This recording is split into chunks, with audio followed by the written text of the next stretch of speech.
الرحيم. أهلا وسهلا بكم مشاهدينا مستمعينا الكرام أينما كنتم وأينما ولت وجوهكم، أينما حطت أقدامكم، نعود إليكم من جديد مع انطلاقة صافرة حكم هذا اللقاء فيصل الرشيدي معلنا عن بداية وانطلاقة شوط المباراة الثاني. شوط المباراة الأول انتهت وانقضت تفاصيله بالتعادل السلبي، ولكن مع الإيجاب في اللقطة الماضية، ولكن الجواب لم يكن حاضر، ذهبت إلى رمية جانبية.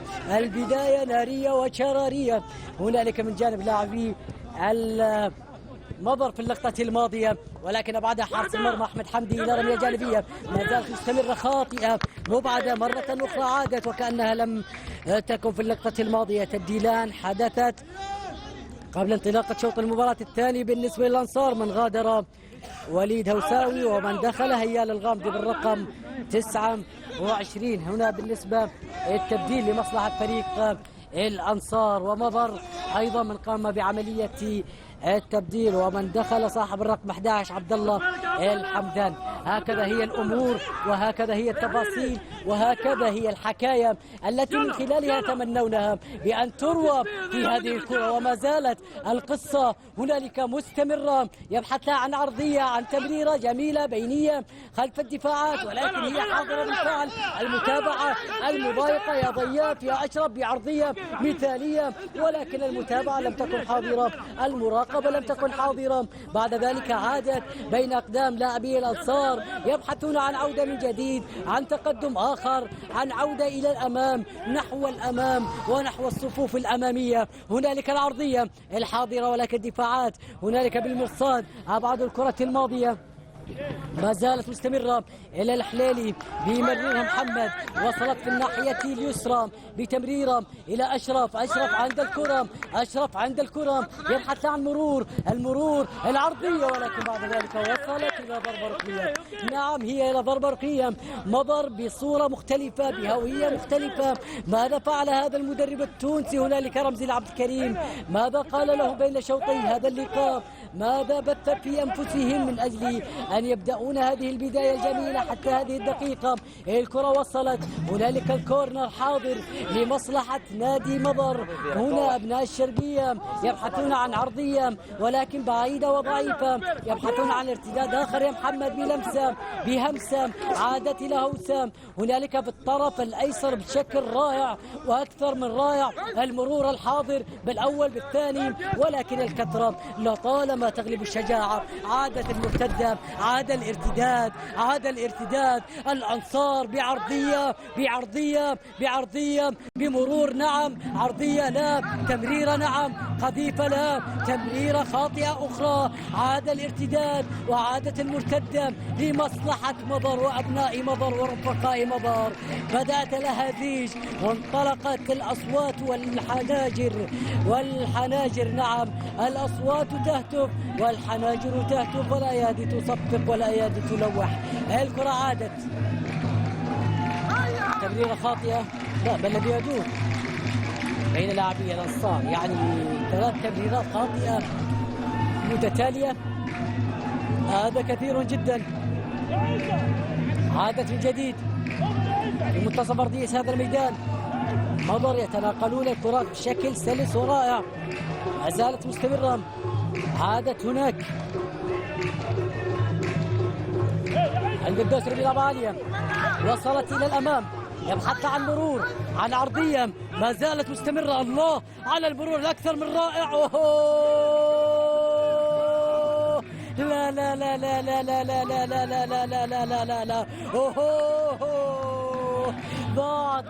ضاعت الكرة الماضية، كانت جميلة، كانت رائعة، ولكن بعد ذلك التصويبة العالية أنهت كل الأمور إلى ضربة مرمى. أحمد حمدي من استبسل، انظر إلى التوغل، انظر إلى التمويه، وبعد ذلك المرور والعرضية في عملية الكيرف، ولكن دفاعات الكعب كان حاضر، ولكن يا حليلي ذهبت بعيدا إلى ضربة مرمى. هكذا هي القصة يا سادة، وهكذا هي الحكاية يا سادة، ما زلنا نسردها لكم. الضربة الرأسية حاضرة من عبد الله الحمدان، وصلت الحليلي بلمسة إلى أكرم في الطرف الأيسر. تمريرة عادت من جديد. مضر هو الأفضل مع انطلاق شوط المباراة الثاني بتمريرة بينية، ولكن الانقضاض يا سلام يا سلام يا سلام على إبعاد الكرة الماضية في اللقطة الماضية، والاستبسال الأكثر من رائع. الكرة ملعوبة عادت في الطرف الأيسر مبعدة إلى عبد الله الحمدان. عند الكرة البديل في الشوط الثاني ما زال مستمرة. هوساوي ساقط على أرضية هذا الميدان، لربما الاحتكاك كان حاضر. وليد هل سينهض؟ ما زال ساقط. نعم نهض. هنالك هوساوي، فايز هوساوي ولا التمويه. يا سلام يا سلام يا سلام على الثقة الحاضرة من جانب راشد المطرد.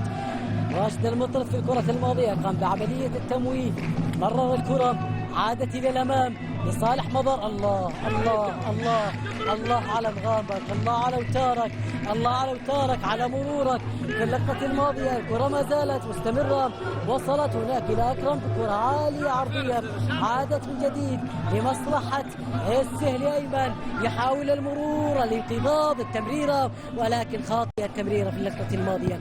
عادت إلى عبد الله الحمدان بلمسة، ذهبت وغادرت إلى رمية جانبية. الحليلي يتركها تذهب إلى رمية جانبية لمصلحة نادي مضر في هذه اللحظات. وهنا الجماهير الحاضرة هم قليل، ولكن حاضرين بعشقهم الكبير، حاضرين بعشقهم الكبير لنادي الأنصار، لهذا الكيان الذي لطالما يمنون الناس بأن يذهب بعيدا، أن يعبر دور الدرجة الثانية ويذهب إلى يلو، وبعد ذلك يفكرون بأن يصعدون إلى الدور الممتاز، إلى دوري روشن، حيث يتواجد العظماء هناك. نعم، حيث يتواجد العظماء. الكرة عادت إلى رمية جانبية، أو أخصائي علاج الطبيعي يدخل إلى أرضية هذا الميدان من أجل الاطمئنان على سلامة اللاعب الساقط على أرضية هذا.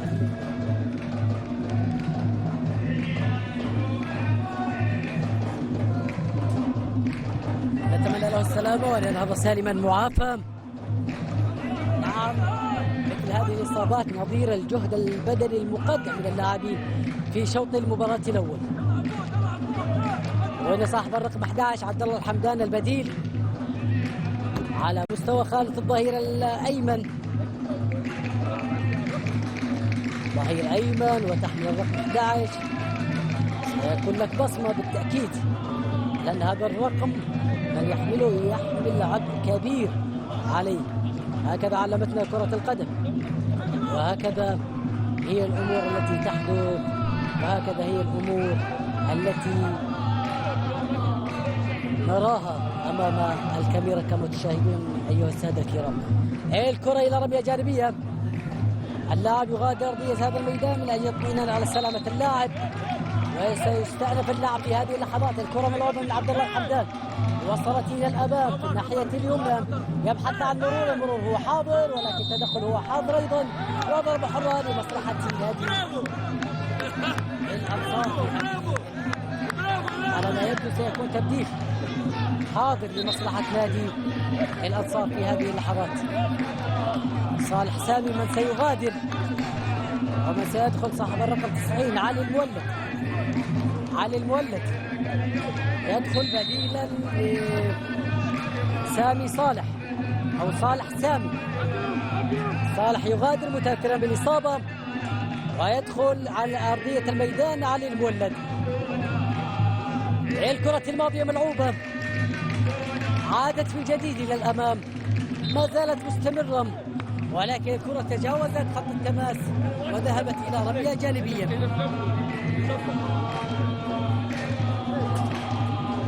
رمية جانبية لمصلحة نادي الأنصار في هذه المضر في هذه اللحظات. الكرة ملعوبة، الصراع حاضر، ولكن حكم اللقاء يحتسب ضربة حرة لمصلحة نادي مضر. نعم، ضربة حرة متواجدة لمصلحة نادي مضر. إذا تحدثنا على مستوى خانة المدربين يتواجدون هنالك على الدكة، مدربي دوري الدرجة الثانية الأكثر تحقيقا للفوز حتى قبل هذه الجولة. إذا تحدثنا عن مدرب نادي الدرعية المدرب البرتغالي فابيانو فلورا اللاعب 11 لقاء، من انتصر في 9 لقاءات له من عدد كبير. ولكن دعونا هنا مع مضر بعرضية مثالية. حمدي في كل كرة، حمدي خلف كل كرة. أحمد حمدي هذا الحارس الفرعوني المصري من يتصدى لكل كرة خطيرة، من يقفز لكل كرة مثيرة. الكرة ذهبت وتجاوزت من السهلي إلى رمية جانبية لمصلحة نادي مضر.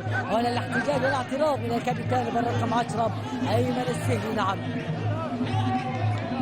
تحدثنا عن فابيان فلورا من لديه 9 انتصارات من 11 لقاء، وايضا المدرب التونسي هنالك مدرب نادي الجيل صابر عبد اللاوي من لديه 8 انتصارات من 11 لقاء، وايضا المدرب التونسي الاخر المدرب ماهر الجيزاني 6 انتصارات من 11 لقاء. واذا تحدثنا عن الكوادر الوطنيه مدرب نادي جرش عبد العزيز اشلال 7 انتصارات من 11 لقاء. وهكذا ايضا هنالك من يتواجد مدرب نادي الانوار سلطان خميس ب6 انتصارات من 11 لقاء وايضا بهذه العرضيه، ولكن وصلت سهله في احضان احمد حمدي. وايضا مدرب نادي الشرق انيس الشايب ب6 انتصارات، ومدرب نادي الشعلة عبد الله درويش ب6 انتصارات، وايضا مدرب نادي نجراء عبد الوهاب الهرابي ب5 انتصارات. يعني 4 مدربين من الجنسيه التونسيه، ومدرب من الجنسيه البرتغاليه، ومدرب من الجنسيه المصريه، ومدربان من الجنسيه والكوادر السعوديه. الكره الماضيه ملعوبه، العرضيه مثاليه ولكن راسيه هي بعيده. اللقطه الماضيه كانت رائعه ولكن الراسيه كانت ضعيفه هنالك من جانب صاحب الرقم 9 عبد العزيز الجهني. ذهبت بعيده من الكابيتانو ولكن تجاوزت وذهبت الى ضربه مرمى لمصلحه نادي مضر في هذه اللحظات.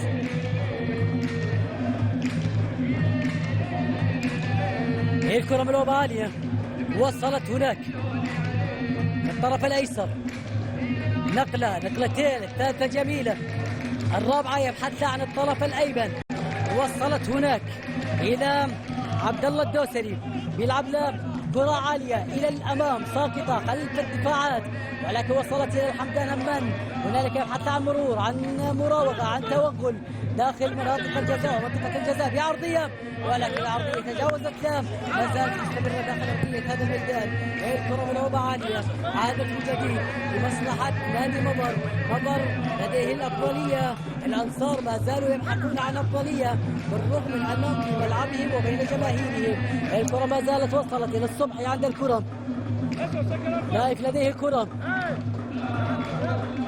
يلعبها عالية، أيمن بضربة راسية، عبد الله حمدان افتك الكرة الماضية، التدخل من جديد، هوساوي يستعيد الكرة، أيمن السهلي في مراوغة لا شيء في اللقطة الماضية ما زالت مستمرة، ولكن بعد ذلك فيصل الرشيدي يعود ويحتسب ضربة حرة لمصلحة نادي الأنصار، وبالتحديد اللاعب رقم 10 أيمن السهلي في هذه اللحظات. انظر إلى الاحتجاج، انظر إلى الاعتراضات هنالك على دكة دلالة مضر يتواجدون على يمينه. الكرة الماضية لأيمن، أيمن في كرة، هل ستكون خطيرة يا أيمن؟ بيلعبها هنالك في منتصف أرضية هذا الميدان، جميلة رائعة، ولكن الراية هي حاضرة، ولكن قبل ذلك راشد المطرد من يتصدى لهذه الكرة. نعم بالرغم من تواجد الأوفسايد، ولكن المطرد يتألق في كل كرة. انظر إلى اللقطة الماضية والتمريرة، نعم الراية هي كانت حاضرة هنالك لصالح أو على صالح لاعبي نادي الأنصار.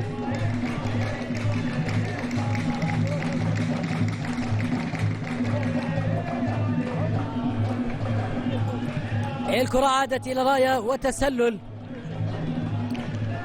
عقب اللقطة الماضية، عادت من جديد لمصلحة نادي مضر. الكرة مرسلة إلى الأمام، يبحثون من خلالها عن تقدم إلى مناطق الجزاء، عن هدف أول، يعني مباراة 0-0 لا مو بحلو مو بحلو مو بحلو. نتمنى أن نشاهد الأهداف.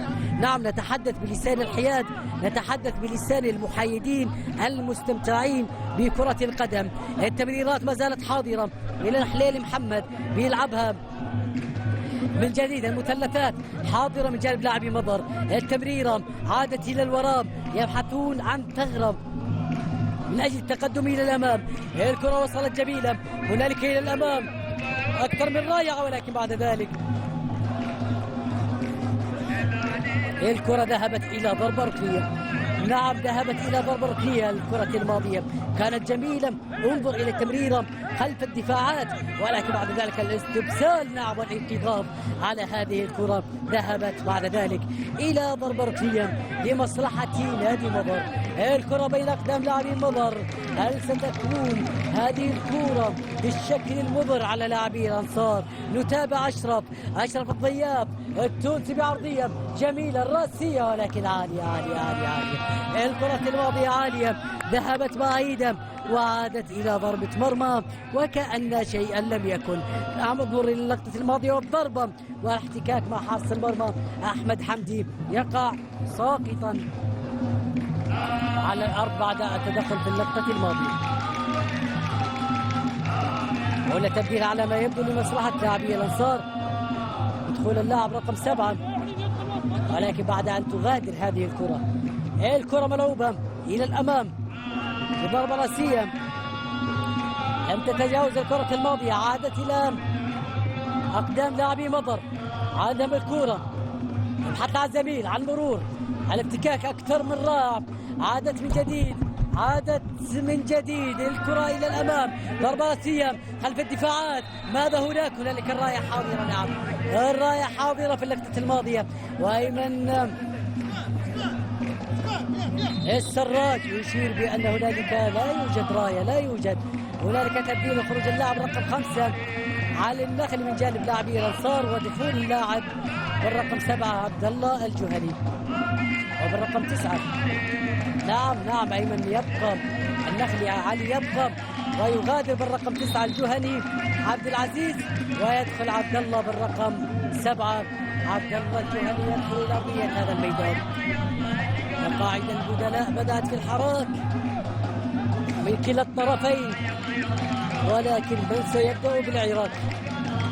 وتحدثوا هنا عن عراك الشباك، عن عراك الأهداف، عن عراك هز الشباك من كلا الطرفين وكلا الفريقين. الكرة الماضية خطيرة، وصلت لمصلحة مضر بكرة عرضية. الله على اللقطة الماضية، ولكن بعد ذلك ذهبت إلى يد حارس المرمى أحمد حمدي، من تصدى للكرة الماضية كانت خطيرة لمصلحة نادي مضر، ولكن بعدت وذهبت الكرة وعادت بين أقدام لاعبين الأنصار.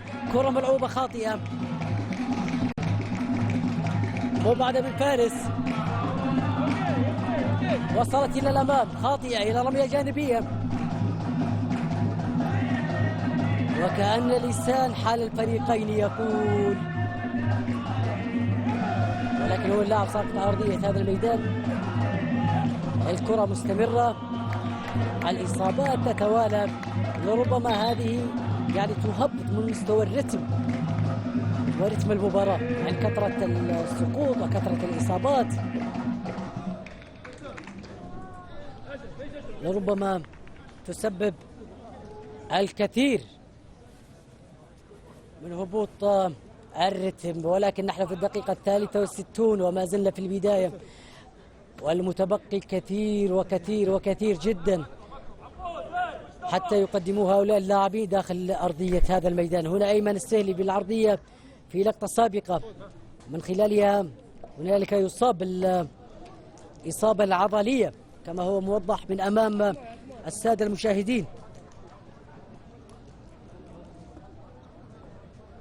وكأن لسان حال الفريقين يقول: والهجر أقتل لي مما أراقبه، أنا الغريق فما خوفي من البلل. نعم، فما خوفي من البلل. الأمور تسير والدوري يركض سريعا، ونحن في الجولة 12، وتتحدث عن سوء نتائج لكلا الفريقين، سواء إذا تحدثنا عن مضر أو تحدثنا عن الأنصار. من خسر في 8 ومن خسر في 7.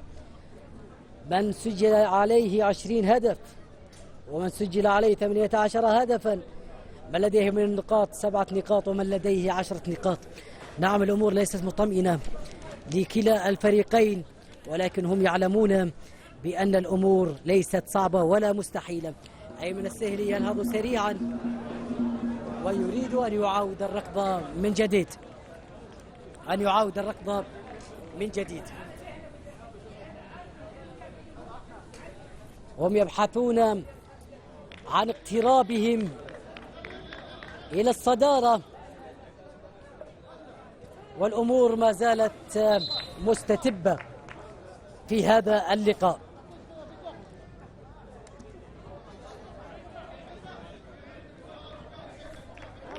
ولمن خرج عيسى الذكر الله، ومن دخل هناك صاحب الرقم 45 من جانب لاعبي مضر في هذه اللحظات، الا وهو سايمون اوسكار تاهي. سايمون يدخل الى ارضيه هذا الميدان. الكره الماضيه ملعوبه ويستأنف اللعب في هذه اللحظات. الكره ملعوبه عاليه وصلت هناك الى الامام بضربه راسيه من هوساوي، ولكن بعد ذلك مرت الى رميه جانبيه لمصلحه نادي مضر في هذه اللحظات.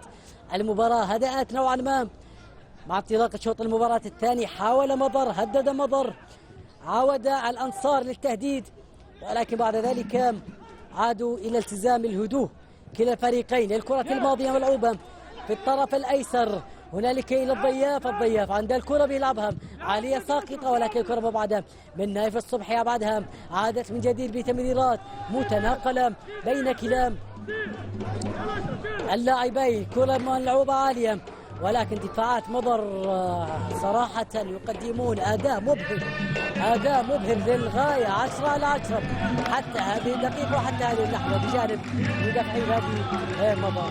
الكرة الماضية ذهبت إلى رمية جانبية لمصلحة نادي مضر في هذه اللحظات. مجتبى بيلعبها، عادت إلى مجتبى العماني عند الكرة، خسر الكرة الماضية بتمريرة خاطئة وصلت إلى هوساوي. يبحثون عن الزملاء عن الجهني أين، ولكن تجاوزت وذهبت إلى رمية جانبية. أيمن يعاود الركض من جديد ويدخل إلى أرضية هذا الميدان بعد الاطمئنان على موضع الإصابة. عادت من جديد لهوساوي بالأول بالثاني، ولكن العرقلة هي حاضرة وحكم اللقاء يحتسب ضربة حرة لمصلحة نادي الأنصار. انظر إلى اللقطة الماضية، المرور بعد ذلك من أمام فارس، والعرقلة هي حاضرة أيضا، وحكم اللقاء يحتسب ضربة حرة لمصلحة نادي الأنصار في هذه اللحظات. هنا عبد الله الحمدان من دخل في المباراة الثاني، ومن أمام الكابتن هنالك محمد الحليلي. والضربة الحرة هي حاضرة أيضا لمصلحة نادي الأنصار. كرة ستكون خطيرة، الجميع يتابع، الجميع يترقب، الجميع ينتظر، وإننا لمن المنتظرون بكرة عرضية هنالك عالية، إبعاد، تصويبة، ولكن بعيدة كل البعد عن الخشبات الثلاث. ذهبت إلى ضربة مرمى لمصلحة مضر. نعم، كرة كانت مسددة على شباك راشد المطرد في اللقطة الماضية العرضية، ولكن رأسية بعد ذلك والإبعاد. عادت من جديد، أيمن هيئها والتصويبة بعد ذلك وغادرت إلى ضربة مرمى. الكرة ملعوبة، وانظر إلى جماهيرك يا أنصار يرددون ده كله على شانك، ده كله على شانك. هم حاضرين، هم مستمتعين، هم يبحثون عن نقاط ثلاث، هم يبحثون عن انتصار، هم يبحثون عن أنصارهم الذين عرفوه عبر التاريخ، يبحثون عن ذلك المجد وذلك التاريخ، يبحثون يبحثون عن الأمجاد، يبحثون عن الرقي، يبحثون عن العلو، يبحثون عن المجد والعلياء، يبحثون عن الصعود في سلم هذا الترتيب، يبحثون عن ما هو جميل. المدينة تستاهل والمدينة تستحق كل ما هو جميل. مدينة الجمال والدلال، مدينة الأناقة، مدينة اللباقة، مدينة الدلع والولع، مدينة الحب والغرام، مدينة إذا عشقتها سوف تعشقها حد الكمال، حد الكمال، حد الكمال. وهذا مو الحالة في الكرة الماضية. هناك دفاعات بعد الكرة الماضية. المرور لم يكن حاضر، استعادها من جديد وكأنه يريد أن يعلق ويرد الجواب من في الكابينة على من في الكابينة. المرور بعد ذلك هنالك مان الاحتساب، يحتسب حكم اللقاء فيصل إلى ضربة ركنية، يراها ضربة ركنية حاضرة. انظر إلى الإبعاد في اللقطة الماضية، ذهبت بعد ذلك إلى ضربة ركنية لمصلحة نادي مضر في هذه اللحظات. يعني أخصائي العلاج لنادي مضر ينطلق داخل أرضية هذا الميدان، وكانوا في هجمات مرتدة أكثر من بعض اللاعبين حتى هذه الدقيقة تحدث. نعم، نظرا للإصابات الحاضرة والمتتالية على مستوى الإصابات العضلية للاعبين. الكرة عادت من جديد لمصلحة نادي مضر في هذه اللحظات. عندما الكرة ضربة ركنية، هي الضربة الركنية رقم كم، ولكن بعد ذلك الضربة الركنية المهدرة رقم كم أيضا. الكرة مبعدة عادت إلى الوراء، يبحثون عن تسديد، عن تصويب. طالت الكرة الماضية ولكن الإبعاد هناك بعيدة كل البعد، ذهبت إلى رمية جانبية لمصلحة نادي مضر في هذه اللحظات. المباراة هادئة،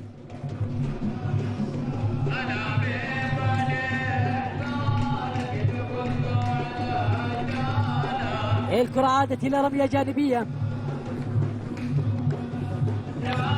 لمصلحة نادي مضر في هذه اللحظات. الكرة مرسلة ملعوبة جميلة، هنالك وصلت عملية الدوران، التقدم إلى الأمام، ولكن بعد ذلك الإبعاد من الدفاعات. هيا بنا، أنا كمعلق على كابينة التعليق وعلى مستوى الكابينة أبحث عن الإثارة، أبحث عن رفع الصوت للأهداف فقط، للأهداف فقط. هذا هو هدفي. فأين هي أهدافكم؟ فأين هي أهدافكم؟ الكرة الماضية عادت ملعوبة، دوران حاضر من هوسة أكرم، تمريرة إلى أيمن بلمسة ساحرة، سقط هو الآخر. نعم، التدخل كان حاضر ولكن سينهض. الكرة لديكم يا أيمن، الكرة لديكم. وصلت إلى الجهني، عبد الله يبحث عن زميل، عادت إلى الوراء. الكرة مرسلة إلى الناحية اليمنى، يبحث عن عرضية جميلة، هنالك عالية وصلت إلى الحمدان عبد الله، بيلعبها هناك في الناحية اليسرى، مستخلصة من جانب دفاعات مضر، عادت إلى الجهني بلمسة ساحرة، ولكن بعد ذلك راشد المطرد هو من تقدم وحسن التصرف والقبض على الكرة وأبعد الكرة الماضية. هنالك الكرة ما زالت مستمرة، ذهبت وغادرت إلى رمية جانبية. هناك تبديلات، دفعة واحدة، صاحب الرقم 18 وصاحب الرقم 6 بالنسبة لفريق الأنصار. سيدخل عبد الرحمن العامري،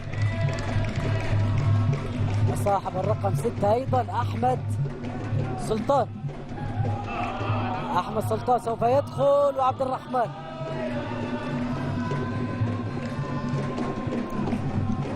مقاعد البدلاء بدأت في الحراك، التبديلات بعدد كبير من أجل تحسين الأوضاع داخل أرضية هذا الميدان. ومن غادر عمران الجهني أيضا صاحب رقم 66 على ما يبدو، أو من هل هو غادر وعاد لا نعلم وما زلنا ننتظر. نعم، هو عمران من سيغادر، ودخل هناك أحمد سلطان. أحمد وعبد الرحمن يدخلون. الكرة ملعوبة، تمريرة عادت من المشتبه إلى الوراء، الكرة مرسلة عالية، دفعية الأنصار يبعدون هذه الكرة بضربة رأسية. ما زالت مستمرة. وصلت إلى أكرم، تمريرات حاضرة، التدخل في هذه الكرة، نقلات مثلثات يحاولون في الأولى وفي الثانية وفي الثالثة. أين عدى مر ولكن المرور لم يكن حاضر في اللقطة الماضية. حكم اللقاء يحتسب ضربة حرة. نعم، ضربة حرة لمضر في مكان خطير. يقولون إذا تعقدت الأمور الكرات الثابتة هي حل من الحلول، هي حل من الحلول، ولكن من أي منطقة في اللقطة الماضية التدخل. ولكن بعد ذلك حكم اللقاء فيصل الرشيدي يحتسب ضربة حرة لمصلحة هذه المباراة. أبناء الشرقية يبحثون عن كرة هواها شرقي، ولكن من سينفذ ومن سيعتني وذلك الخطر لن يأتي أشرف الضياف، اللاعب التونسي المحترف التونسي في صفوف نادي مضر. أبرز اللاعبين هو بجانب لاعب الأنصار بالرقم 10 أيمن السهري. حقيقة يقدمون مستوى مبهر، هكذا هم لاعبي متوسط الميدان. الكرة إلى ضربة حرة، أشرف الضياف يلعبها عالية ساقطة، ضربة راسية، ولكن الراية هنالك هي حاضرة على لاعبي مضر في اللقطة الماضية وعادت للأنصار. الكرة مرسلة سريعة، ولكن حكم اللقاء فيصل الرشيدي يأمر بتنفيذ الكرة من مكانها الصحيح. الكرة ملعوبة من أحمد حمدي، وصلت هناك بتمريرات قصيرة متناقلة من أجل بناء الهجمة، من أجل وجود أو إيجاد ثغرة هنالك في صفوف دفاعات فريق مضر. ونحن في الدقيقة 76 ولم يتبقى سوى ربع ساعة، 13 دقيقة متبقية على نهاية الوقت الأصلي يتحدث، إذا ما كان هنالك وقت بدل ضائع. ولكن ماذا عساهم فاعلين؟ نحن ننتظر ونحن نترقب ونحن ما زلنا من المنتظرين أيضا. الكرة الماضية ملعوبة، وصلت هناك إلى الأمام، الكنترول محمد خاطئة، عادت إلى رمية جانبية، ولكن حكم اللقاء يحتسب ضربة حرة لمصلحة نادي مضر في هذه اللحظات. يعني قائمة هدافي دوري الدرجة الثانية حتى الجولة 11 وحتى قبل هذه الجولة من يتواجد في صدارة الهدافين اللاعب ماجد المطيري ب10 أهداف لاعب نادي الشعلة، وبجانبه في الرقم 2 هنالك حسن الصولان لاعب نادي الجيل 8 أهداف، ولاعب نادي الجيل عبد الرحمن الشمدير في رصيده 7 أهداف، وأيضا جيلاني عبد السلام ب7 أهداف لاعب نادي بيشا. الكرة الماضية ملعوبة من أشرف الضياف عالية العرضية، لا متابعة لا مراقبة، ولكن حكم اللقاء يرى بأن هناك لا شيء في اللقطة الماضية ويحتسب ضربة مرمى. ومن يتواجد أيضا بجانب جيلاني عبد السلام رضوان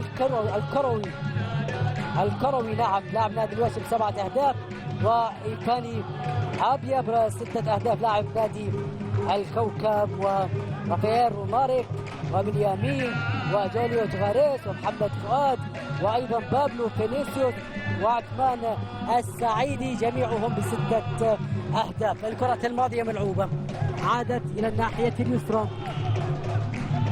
عادت إلى الوراء، ذلك يتعثر ويسقط، ولكن هم يبحثون عن نهوض، ولكن من خلال الشباك. الكرة من هوساوي يخسر الكرة الماضية، التدخل كان حاضر ولكن تدخل لإبعاد. الكرة مرسلة خلف الدفاعات إلى حارس المرمى عند أحمد حمدي، بيلعب الكرة سريعة من أجل مسابقة الوقت والزمن.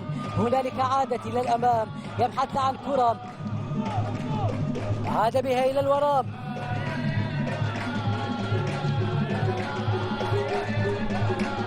وصلت إلى عبد الله، عادت إلى الأمام إلى الجهني عند الكرة، الرقم 7 بلمسة جميلة ساحرة. هنالك التقدم لاعبي الأنصار بعرضية مثالية، ولكن الدفاعات في المكان السليم. أبعد الكرة الماضية ما زالت مستمرة. هنالك الإبعاد، الدربكة، الكرة ستكون حاضرة. الأولى يا جهني، عادت من جديد كرة عالية، لا غير الوجه والبوصلة إلى الناحية اليمنى بعرضية. متابعة مراقبة لا توجد. لاعبي الأنصار ما زالوا يحاولون قذيفة مرسلة، ولكن إلى عين إلى عين إلى عين. الأخطاء ما زالت. يا الله على هذه الكرة، تأخر فيها. ما زال الخطر قائم، ما زال الخطر قائم في هذا المرور، في هذه العرضية الأكثر من رائعة، ولكن عدت. الأنصار في انتفاضة، الأنصار في انتفاضة، يبحثون عن الانتصار في آخر 10 دقائق. ما زالت الكرة مستمرة. عرضية أخرى. لا لا لا لا لا في الكرة الماضية أي خطأ من الدفاعات، ولكن سرعان ما تدارك الوضع راشد المطرد وقفز عاليا فوق الجميع وتصدى للكرة الماضية. انظر إلى اللقطة الماضية على دفعتين. المطرد تصدى، ملعوبة سريعة إلى الأمام. عادت إلى الأنصار. الجهني يكسب رمية جانبية، يلعبها إلى الوراء إلى بن سلطان، غير الاتجاه والوجهة. هوساوي يستعيد هذه الكرة بالسرعة بالخفة بالرشاقة. وصلت إلى الجهني، يبحث عن مرور بتمريرة رائعة، ولكن تفاهم لم يكن حاضر في اللقطة الماضية. إلى محمد الحليلي بالأول، بالثاني، بالثالث، تمريرة. هنالك الارتداد، الكونتر اتاك لم يكن حاضر. يا الله على كل الكرات المهدرة، على كل الكرات الضائعة. هنالك العرضية حاضرة، هنالك القذيفة مرسلة، ولكن بعد ذلك لا متابعة لا مراقبة، والكرة ذهبت إلى ضربة مرمى، إلى ضربة مرمى. ما هي الأحاديث التي ستدور يا ابن يا سراج؟ ما هي الأمور التي ستلقونها هنالك على اللاعبين يا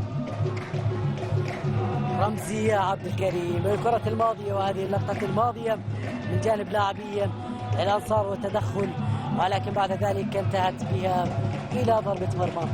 الكرة ملعوبة إلى الأمام، وصلت حاضرة في منتصف أرضية هذا الميدان.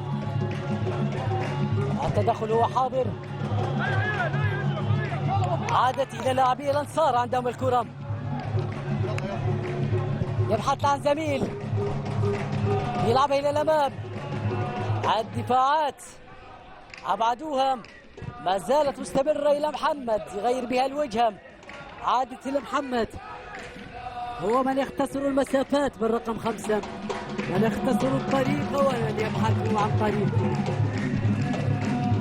ولكن سايمون البديل من دخل حتى هذه الدقيقة هو غائب تماما على مستوى التهديد. أتحدث الكرة عادت من جديد، تمريرة حاضرة بين أقدام لاعبي الأنصار.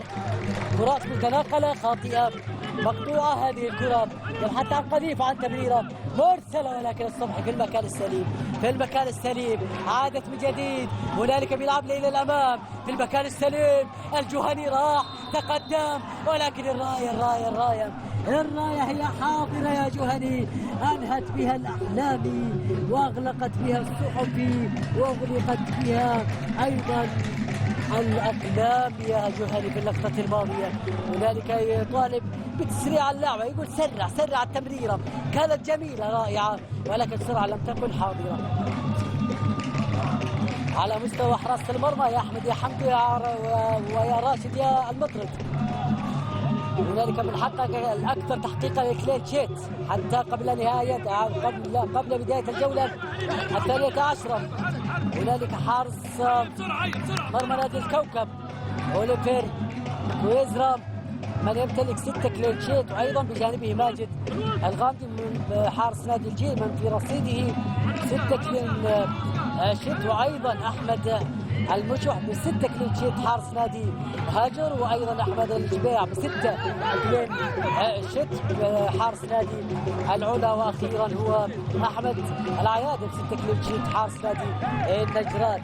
ولكن هنا في هذا المساء من سيخرج بكلين شيت الحارسين؟ أم أن هنالك حارس سيخسر ذلك الكلين، ولكن الكرة عند ضياف أشرف الضياف عند الكرة يلعبها عالية، ساقطة ضربة رأسية ولكن بعيدة. الكرة الماضية كانت جميلة ولكن مرت مرور الكرام إلى ضربة مرمى. أبرز الكرات الخطيرة في شوط المباراة الثاني، ولكن بعد ذلك عبرت ومرت إلى ضربة مرمى. التمريرة حاضرة إلى الأمام، وصلت هنا تبديل لمصلحة نادي مضر في هذه اللحظات، وسيغادر صاحب الرقم 22.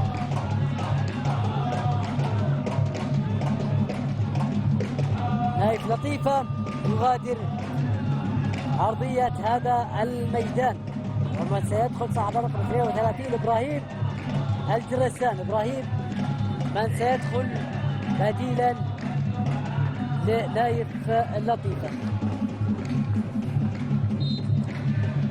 لم يتبقى شيء على نهاية هذه المباراة. التحية من رمزي العبد الكريم. الكرة عادت من جديد بين أقدام لاعبي الأنصار بتمريرة في الطرف الأيسر. عادت من جديد التدخل من عبد الله الحمدان، وبعد ذلك يكسب رمية جانبية. الكرة عادت،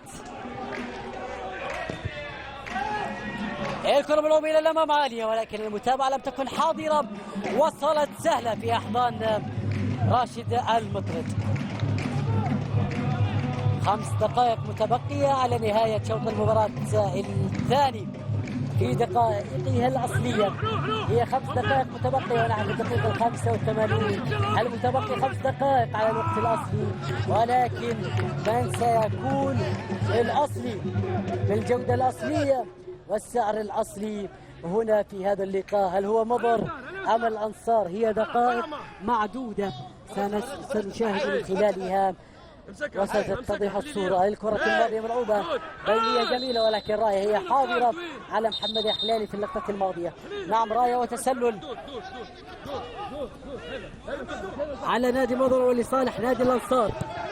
التمريرة حاضرة البينية، الكرة مرسلة إلى عبد الله الجهني في مراوغة في انطلاق ألام، خسر الكرة الماضية ولكن سرعان ما عادت يبحث عن عرضية. 3 مقابل 1، 3 مقابل 2، ولكن ما زالت هذه الكرة بعرضية مثالية جميلة، لكن سرعان ما بعدوها الدفاعات. هنالك التدخل وحكم اللقاء. نعم قبل ذلك تصدي كان رائعا راشد يا مطرد، وكنت أريد أن أسترسل في وصف هذا التصدي، ولكن بعد ذلك التسلل أنهى كل الأمور وذهبت، أو ليست راية بل هي ضربة حرة. هي ضربة حرة لمصلحة نادي مضر في هذه اللحظات. ضربة حرة حاضرة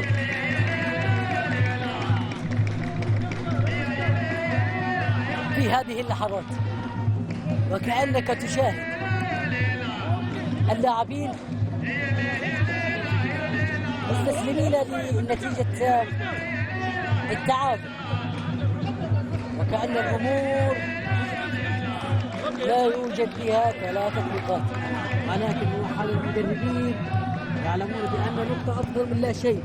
الكرة الماضية ملعوبة مرسلة عالية إلى الأمام.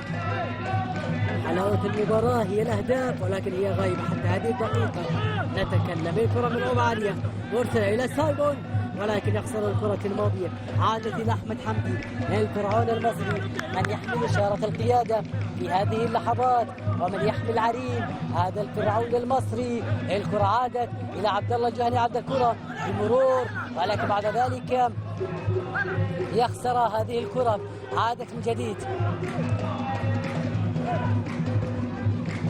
الأكرم عالية جميلة، وصلت إلى الدفاعات أبعدوها. عادت من جديد إلى الجهني، هنالك في انطلاقة، هنالك يبحثون عن ارتداد، عن كونتر اتاك. يا جهني هيا بها، هيا بنا إلى الأمام، وهيا بهذه الكرة أيضا إلى الأمام. الكرة ما زالت مستمرة. المراوغة بالأول بالثاني. يا لعيب يا لعيب يا لعيب يا لعيب، الله الله على التوغل في الكرة الماضية، الله على الشجاعة من هذا اللاعب في الانطلاقة في اللقطة الماضية. اخترق المدافعين ولكن بعد ذلك الكثرة تغلب الشجاعة. أبعد الكرة الماضية، عادت من جديد، التمريرة حاضرة، يخسرها أشرف الضياب، عادت لصالح لاعبي الأنصار في هذه الأثناء وهذه اللحظات، يبحثون عن تقدم إلى الأمام. الكرة وين تروح وين تروح؟ الدفاعات بالمرصاد، في كل كرة خلفها مدافع، في كل مهاجم خلفها مدافع، يقطع الماء والكهرباء ويقطع الطريق ولكن نظر يبحث عن الطريق، ولكن من يبحث عن الطريقة، من يبحث عن الخلطة في هذه اللحظات والتدخل في اللقطة الماضية. وضربة حرة لمصلحة أشرف الضياب على النخلي في اللقطة الماضية. المرور كان حاضر ولكن بعد ذلك عملية المسك كانت حاضرة على علي النخلي في اللقطة الماضية. ومن خلال حكم اللقاء فيصل الرشيدي يحتسب ضربة حرة لمصلحة نادي النظر. 5 دقائق متبقية كوقت بدل ضايع يحتسبها حكم اللقاء فيصل الرشيدي. هي 5 دقائق متبقية في دقائق هذه المباراة. من سيذهب بها بعيدا؟ من سيتحصل على النقاط الثلاثة؟ أشرف الضياب؟ هل هي كرة النجاة وطوق النجاة هذه الكرة؟ نتابع نشاهد في انتظار صافرة فيصل الرشيدي معلنا عن لعب وبدء لعب هذه الكرة. هنالك أشرف الضياب بالنظرات يشاهد ويتابع ويترقب ويبحث عن طوال القامة. الكرة ملعوبة ولكن اصطدت في حائط الصاد.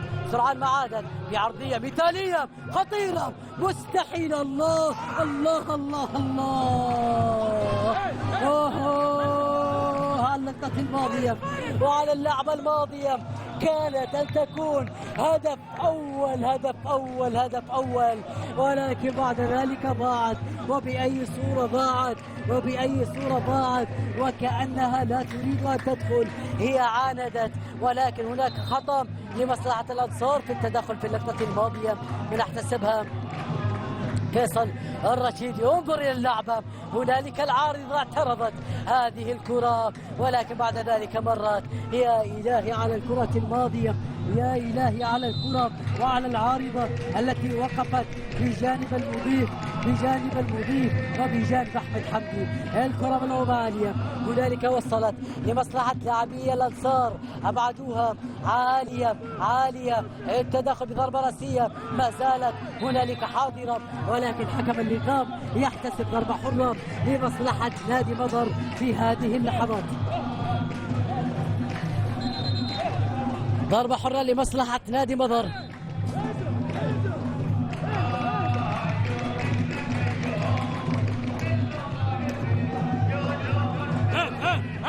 ضربة حرة بالقرب من دائرة ومنتصف أرضية هذا الميدان. النتيجة سلبية حتى هذه الدقيقة ولم يتبقى شيء في عمر هذه المباراة. يا من تتابع يا من تشاهد عبر القنوات الرياضية السعودية. عبد الله الدوسري عند الكرة بلعبة عالية ساقطة خاطئة وصلت إلى لاعبي الأنصار. هنالك كونتراتاك الانطلاقة 1 2 3 4 5 مقابل 5. ومن سيذهب في هذه الكرة؟ تأخر فيها القذيفة المرسلة، طول ولكن من سيصوب؟